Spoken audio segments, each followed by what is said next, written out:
In this reaction, we're going to be reacting hydrochloric acid with our alkene. In the first step of this reaction, the electrons of our double bond are going to grab the acidic proton of this hydrochloric acid, forming a carbocation. Typically, we want to form the carbocation on the more substituted carbon. However, because both this carbon and this carbon of the double bond are going to yield a secondary carbocation, we have to add the hydrogen to both sides of the double bond. So if we start with this carbon right here, the electrons will grab our hydrogen. The rest of the electrons will go towards the chloride atom, forming this carbocation.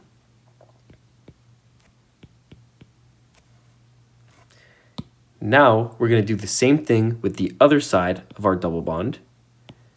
With our electrons grabbing our hydrogen, the electrons go towards the chlorine atom, forming this carbocation.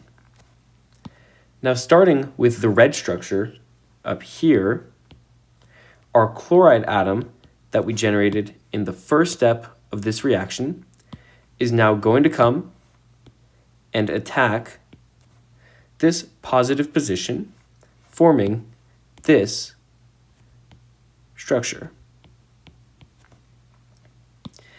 Now, this yellow structure is a little bit trickier because we have the potential to perform a carbocation rearrangement.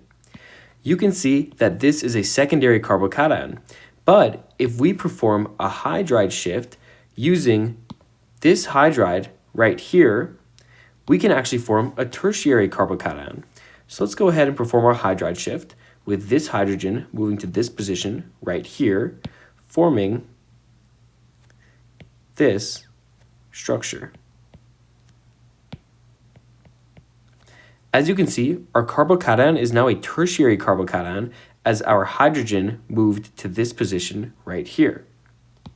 Now we can use the chloride that we generated in the first step of this reaction to attack this tertiary carbocation, forming this structure.